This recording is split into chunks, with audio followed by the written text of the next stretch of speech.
Bismillahirrahmanirrahim. Assalamualaikum warahmatullahi wabarakatuh. Alhamdulillah kita masih bisa bertemu kembali di channel ini. Shalawat dan salam senantiasa tercurahkan kepada junjungan kita Nabi besar Muhammad Sallallahu Alaihi Wasallam.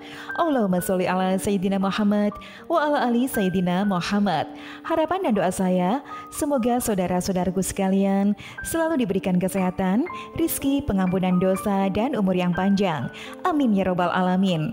Saudara-saudaraku yang dirahmati Allah, sholat adalah salah satu ibadah yang wajib dilaksanakan setiap hari untuk mendekatkan diri kepada Allah Subhanahu wa Ta'ala. Barang siapa yang mengerjakan sholat dengan ikhlas, maka Allah akan memasukkannya ke dalam surga, dan barang siapa yang meninggalkannya, maka ia akan masuk neraka. Namun ada orang yang melakukan sholat selama puluhan tahun dan tetap saja masuk neraka. Ada seorang ulama bernama Abu bin Hasim yang tidak pernah melewatkan sholat 5 waktu dan juga tidak pernah melewatkan sholat malam.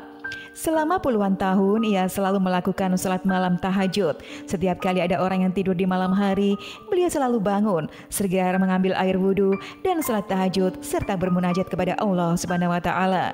Suatu hari ketika hendak mengambil air wudhu untuk sholat tahajud, Abu bin Hasim dikejutkan dengan kehadiran sesosok makhluk yang sedang duduk di tepi sumur. Dia pun bertanya, "Wahai hamba Allah, siapakah engkau?" Dia bertanya, dan sosok itu pun tersenyum dan berkata, "Aku adalah malaikat utusan Allah."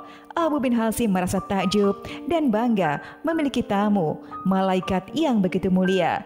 Abu bin Hasim pun kemudian bertanya dan malaikat pun menjawab, "Aku diperintahkan untuk mencari kekasih Allah." Melihat malaikat tersebut membawa sebuah buku tebal, Abu bin Hasim pun bertanya, "Apakah itu?"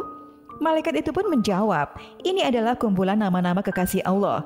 Dan ketika Abu Hasim mendengar jawaban tersebut, dia berharap dalam hatinya bahwa namanya ada di sana. Maka ia pun bertanya kepada malaikat tersebut. Abu bin Hasim mengira bahwa namanya ada di dalam buku tersebut karena kebiasaannya yang selalu beribadah, melakukan tahajud setiap malam, berdoa, dan mencari Allah pada pukul 3 pagi. Malaikat itu pun membuka sebuah kitab besar dan berkata, ternyata malaikat itu tidak menemukan nama Abu Hasim di dalamnya. Karena tidak percaya, Abu bin Hasim pun meminta malaikat tersebut untuk mencarinya lagi. "Ya, namamu tidak ada di dalam buku ini." Abu bin Hasim gemetar dan jatuh tersungkur di hadapan malaikat. Dia menangis dan berkata, "Bagaimana mungkin setiap malam aku bangun untuk tahajud dan berdoa, namun namaku tidak ada di antara hamba-hamba yang mencintai Allah?" Melihat hal itu malaikat berkata, "Wahai Abu Hasim, aku tahu bahwa engkau adalah bangun setiap malam di saat orang lain tertidur. Wahai Abu bin Hasim, aku tahu bahwa engkau terjaga setiap malam ketika orang lain tertidur, tetapi tanganku dilarang oleh Allah untuk menuliskan namamu. Apakah yang menyebabkan hal ini?" Abu bin Hasim terkejut, seakan-akan ia disambar petir di siang bolong. Ia menyadari bahwa hubungan ibadah manusia tidak hanya dengan Allah semata atau hablum minallah, tetapi juga dengan sesama manusia atau hablum minanas dan dengan alam.